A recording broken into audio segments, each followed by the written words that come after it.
பூங்காற்று நேயர்களுக்கு வணக்கம். என்ன இன்னைக்கு மகளிர் நலம் என்ற தலைப்பில் என்னோட அனுபவங்களை பகிர்ந்து கொள்ள அழைத்திருக்கிறார்கள். அதை உங்களுடன் பகிர்ந்து கொள்ள விரும்புகிறேன். என்னோட அனுபவம் என்னன்னா, நம்ம உணவு, தூக்கம் இது ரெண்டையும் ஒரு டயத்துக்கு என்ன சாப்பிடணுமோ, எப்படி சாப்பிடணுமோ, எப்போ சாப்பிடணுமோ, அதே போல் அந்த உணவுகளை சத்து உணவு, சரிவிகித உணவாக சாப்பிட்றது, அப்புறம் நேரத்தோடு எழுந்திருக்கிறது, நேரத்தோடு தூங்குறது, இது இருந்தாலே உங்களுக்கு இந்த சைக்கிள் நன்னா இருக்கும் அப்படிங்கிறது தான் நான் அதை பயன்படுத்தி வருகிறேன். சின்ன வயசுலலாம் பழையது அதெல்லாம் காலம்பரத்தில் ஆரம்பித்து சாப்பிட்டுட்டு இருந்தோம். நமக்கு எது தேவை, நமக்கு எது ஒத்துக்கிறது, எது பிடிச்சிருக்கு அப்படிங்கிற மாதிரி பார்த்து சாப்பிட்ணும். நம்ம உடல் நலத்துக்கு என்னது, ஆரோக்கியத்துக்கு என்ன மாதிரி தேவைங்கிறதையும் நம்ம புரிஞ்சுக்கணும். நமக்கு என்ன தேவைன்னா எது வேணாலும் தேவை தான், எல்லாத்தையும் சாப்பிட்டுட்டு இருக்கக்கூடாது. நம்ம உடலோட கண்டிஷனுக்கு, நம்ம வயசுக்கு ஏற்ற உணவையும் நம்ம சாப்பிட்ணும். நார்ச்சத்து, நீர்ச்சத்து எல்லாத்தையும் சேர்ந்த உணவை சாப்பிட்டா தான் நமக்கு உடல் ரீதியான பிரச்சனைகள் எதுவுமே வராது. தினப்படி நமக்கு அது ஜெரிமானம் ஆகணும் இல்லையா? அதனால அதுக்கு தகுந்தாப்பெல்லாம் சாப்பிடணும் அப்படிங்கிறத நான் சொல்லிக்க விரும்புகிறேன். உணவே மருந்து அப்படிங்கும்பொழுது நம்ம மெடிசினுக்கு போக வேண்டாம். உணவை பார்த்து இப்போ சளி பிடிச்சோன்னாக்கா மிளகு ஜீரகம் ரசம் வச்சு சாப்பிடு,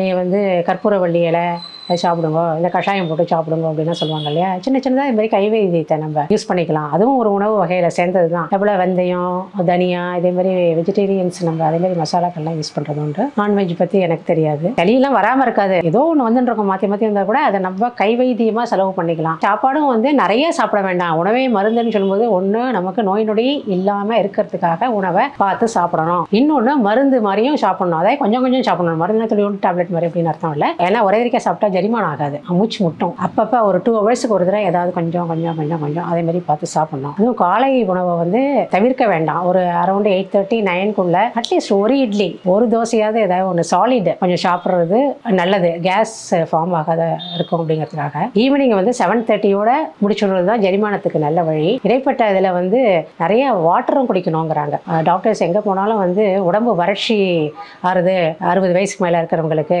ஒரு மாதிரி டயர்டாக ஆகிடுறாங்க அப்படிங்கலாம் சொல்கிறாங்க இல்லையா? அந்த டயர்ட்னஸ் எதனால வருதுன்னா, நம்ம நிறைய சாப்பிட்ருப்போமா இருக்கோம், ஆனால் சரியாக அவனுக்கு தண்ணீர் குடிச்சிருக்க மாட்டோம். தண்ணீர்னா மோர் ரூபமாவோ ஜூஸ் மாதிரியோ ஏதோ எனி ஃபார்ம் நீர்ச்சத்து போராட்டத்தினால நமக்கு டயர்ட்னஸ் வருது அப்படின்லாம் சொல்கிறாங்க. அது தேவை. மோரோவர் உடம்பு நல்லா தெம்பாக ஆரோக்கியமாக இருக்கணும், நோய் நொடி வராமல் ப்ரிவென்டிவ் மெஷராக இருக்கணும்னா எந்த வயசாக இருந்தாலும், அந்த வயசுலையும் சரி இந்த வயசுலையும் சரி, சன்லைட் எக்ஸ்போஷர் வேணும். காலம்பர ஒரு 1/2 hour, சாயந்தரம் ஒரு 1/2 hour மொட்டை மாடியில் போய் உட்காந்துக்கணும். வெட்ட வீட்டுக்கு வெளியில் சொந்த வீடாக இருந்தால் வச்சுங்களேன். வெயில் டைரக்ட் வெயில் நம்ம உடம்புல படணும். அதுவும் நம்ம ஸ்கின் மேலே படுறத வெயில் தான் டி விட்டமினை எடுத்துக்கும். அது மூலியமா உடம்புல இருக்கிற அதர் கெமிக்கல்ஸ் அதெல்லாமும் நம்ம சேஞ்ச் கிடைக்கும் அப்படிங்கிறது சயின்டிஃபிக்காக ப்ரூவ் ஆன ஒன்று. ஜென்ரலாக எல்லாருக்கும் தெரிஞ்சதை தான் நான் இப்போ சொன்னேன்.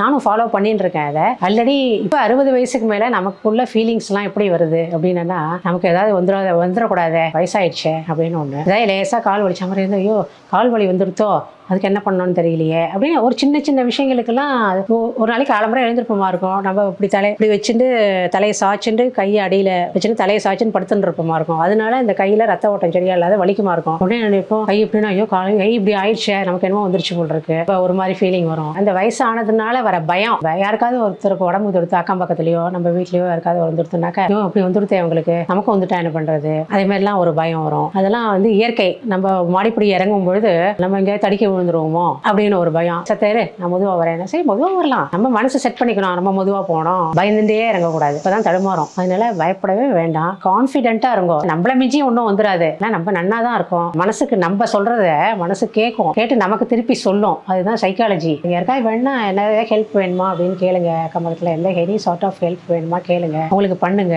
தைரியம் சொல்லுங்க. அது உங்களுக்கு தைரியத்தையே கொடுக்கும் அப்படிங்கிறத நீங்கள் அதெல்லாம் சொல்லும்போது தான் உங்களுக்கு புரியும். அப்படியே ஏதாவது வந்துருச்சுனாலும் அதுக்கு நிறைய வழிகள் இருந்துருக்கு.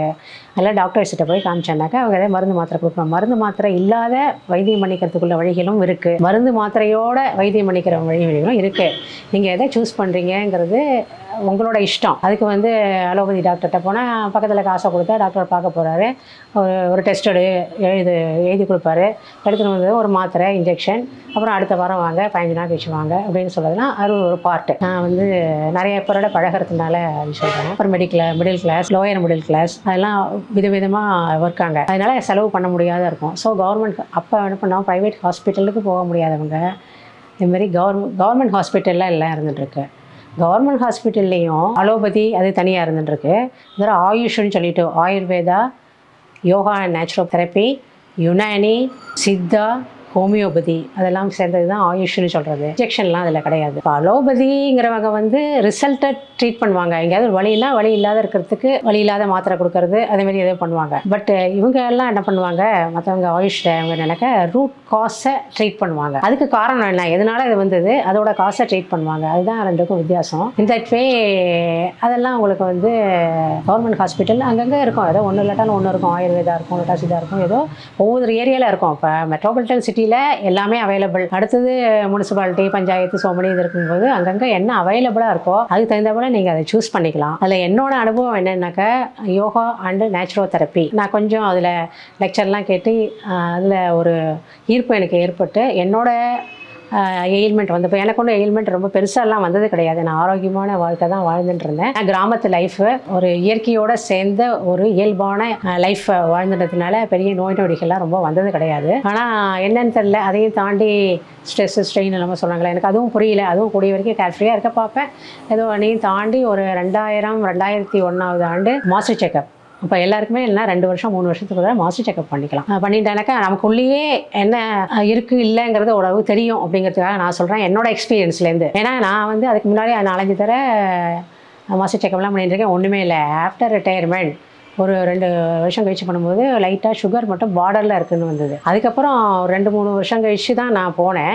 அப்போ வந்து கொஞ்சம் டயர்ட்னஸ்லாம் இருந்தது. சரி நம்ம சோம்பலாம் வீட்டில் உட்காந்துருக்கோம், ஆக்டிவாக இருந்தோம். இப்போ வந்து சும்மா வீடு உண்டு வேலை உண்டு அவ்வளோதான். இப்படி இருக்கிறதுனால நம்ம வே ஆஃப் லைஃப் மாறினதுனால நான் நினச்ச போதெல்லாம் சாப்பிட்டுன்னு இருக்கோம், நினச்ச போதெல்லாம் தூங்குகிறோம். ஒரு ரெகுலாரிட்டி இல்லை லைஃபோட அந்த பாத்தில் அப்படின்னு நமக்கு ஏதோ ஒரு வேரியேஷன் போடுறதுக்குன்னு நான் நினச்சிட்டு இருந்தேன்.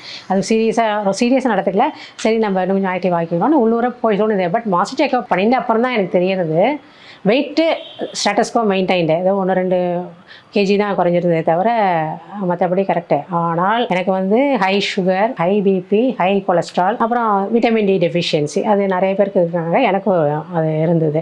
அது பிஃபோர் ரிட்டையர்மெண்ட் இல்லை, விட்டமின் டி டெஃபிஷியன்சி இந்த இதெல்லாம் இல்லை. பட் ஆஃப்டர் ரிட்டையர்மெண்ட்டு அதேமாரி காமிச்சு கொடுத்தது. நான் நேச்சுரோபதிக்கு போனேன். அலோபதிக்கு போயிட்டு மாத்திரை வாங்கிச்சிருந்தேன். அப்புறம் தான் மீட்டிங்லாம் அட்டன் பண்ணோம். அங்கெல்லாம் போயிருக்கேன். நம்ம யாருக்கோ தேவைப்பட்ட போது போய் அங்கெல்லாம் இது பண்ணி அதை பற்றி 4 பேருக்கு சொல்லியிருக்கேன். திரும்ப எனக்கு அங்கே அப்புறம் அதே ஞாபகம் வந்தது. அங்கே போய் கேட்டேன். அவங்க சொன்னாங்க கொஞ்சம் அலாமிங்காக தான் இருந்துருக்கு, இது மட்டும் போருமா என்னன்னு தெரியல, வந்து மாத்திரையும் சாப்பிட்டு இதையும் சைட் சப்போர்ட்டாக எடுத்துக்கலாமோ அப்படி தான் சொல்கிறது உங்கள் ரெக்கார்டு அப்படின்னா. மாத்திரை சாப்பிட்டேன்னா அது வந்து பெரனியலாக சாப்பிட்ணும், லைஃப் லாங் சாப்பிட்ணும் அப்படின்னு ஆகிடும்.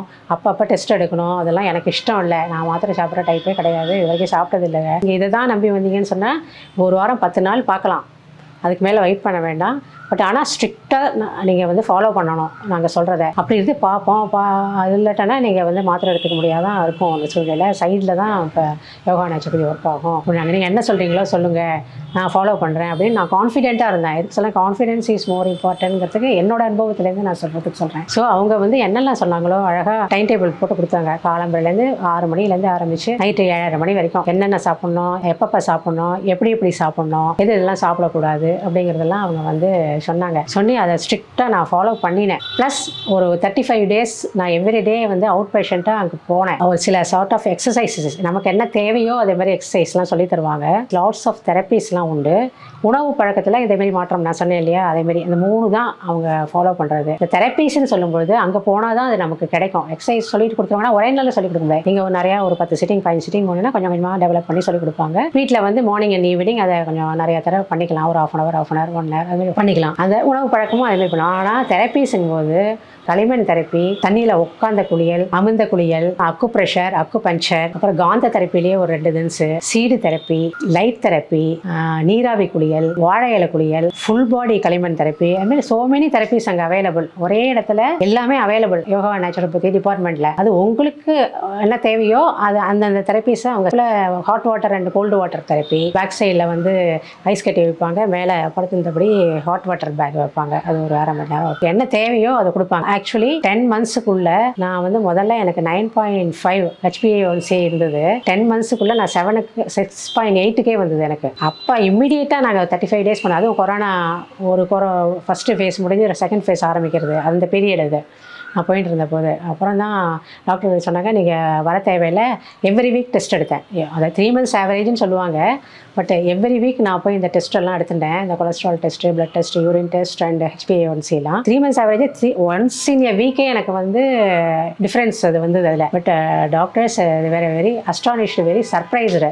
எப்படி வித்தவுட் டேக்கிங் எனி டேப்லெட் எப்படி உங்களுக்கு இதேமாதிரி சேஞ்ச் வருது வந்து ரொம்ப எங்களுக்கு அதிசயமாக இருந்துருக்கு. உங்கள் ரெக்கார்டை கொடுங்க எங்களுக்கு ட்ரைனிங் சென்டரில், நாங்கள் அவங்க பேரெல்லாம் சொல்ல மாட்டோம், அதை வந்து நாங்கள் லெசன் எடுக்கிறதுக்கு யூஸ் பண்ணிக்கிறோம் அப்படின்னு சொல்லிட்டு அவங்களே அதிசயப்பட்டாங்க. அதுக்கப்புறம் 35 days ஆனப்புறம் தான் எனக்கு கேட்ராக்ட் வந்தது. அதுக்கு டெஸ்ட் எடுக்க வேண்டியிருந்தது. அதுக்குள்ளே கொரோனா வந்தது. நல்லா வெயில் காலம் வேறு ஸ்டார்ட் ஆகிடுது. அப்புறம் அவங்களே சொன்னாங்க, நீங்கள் நிறையவே வந்துட்டீங்க, நீங்கள் இன்னும் போகிறோம், நீங்கள் சொன்னதை நீங்கள் ஃபாலோ பண்ணுங்க, வீட்டில் போகிறோம் அப்படின்னு சொல்லிட்டு சொன்னாங்க. அவங்க சொன்னப்புறமும் நான் 1 வாரம் போயிட்டு இருந்தேன். அப்போ தான் 35 days ஆச்சுங்களா. ஒரு 25 நாளுக்குள்ளேயே அவங்க வந்து நீங்கள் வந்தது போகிறோன்னே எனக்கு சொல்லிட்டாங்க. ஆக்சுவலாக என்னோடய வாழ்க்கையிலேருந்து நீங்கள் இப்போ தெரிஞ்சுட்டுருப்பீங்கன்னு நினைக்கிறேன். நீங்கள் வந்து நல்ல கான்ஃபிடென்ட்டாக நம்ம போகணும், நம்ம உடம்பை நம்ம தான் பார்த்துக்கணுன்னு. நான் யாரையும் துணைக்க அழிச்சுன்னு போகலை, நானே தான் போனேன். நமக்கு கை கால் இருக்குது, நடக்கிறதுக்குள்ள தெம்பு இருக்குது, வேறு ஒன்றுமே இல்லை. அங்கே போய் டாக்டர் எனக்கு ஒன்றுமே இல்லை டாக்டர், அது ரீடிங்கில் இப்படி காமிக்கிறது, அது பொய்யா மெய்யா தரலையேங்கிறேன் டாக்டர்கிட்ட. எல்லாம் வரவங்க அப்படி தான் சொல்லுவாங்க, இருங்க ரெக்கார்டெல்லாம் ஒன்றும் பொய் சொல்லாது, மாஸ்டர் செக்கப் இருங்க அப்படிங்கிறாங்க டாக்டர். ஏன்னா நான் அந்தளவுக்கு ஃபீல் பண்ணலை, எனக்குள்ளே அது இருக்குன்னு எனக்கு தெரியல. மாஸ்டர் செக்கப்னு தெரிஞ்சுது 3 வருஷம் கழிச்சு பண்ணும்போது. பட் கான்ஃபிடென்ட்டாக போனேன், எல்லாம் சரியாச்சு, நார்மலுக்கு வந்தது வித்தின் 10 months. அதனால் I am happy to share with you all my experience. So be confident, be happy, be bold. On your own you can adjust your body imbalances. அதை வந்து பேலன்ஸ் பண்ணுறதுக்கு எல்லாரும் கான்ஃபிடென்ட்டாக இருக்கும். எதுவாக இருந்தாலும் ஒருத்தருக்கு டிஸ்கஸ் பண்ணி நல்லதை தேர்ந்தெடுத்து நல்ல வழிமுறையில் நீங்கள் வந்து இந்த வைத்தியத்தை எல்லாம் பயன்படுத்திட்டு நல்ல ஆரோக்கியமாக இருக்கும். பூங்காற்று இது நாளைய நல்வாழ்வுக்கான வழிகாட்டி.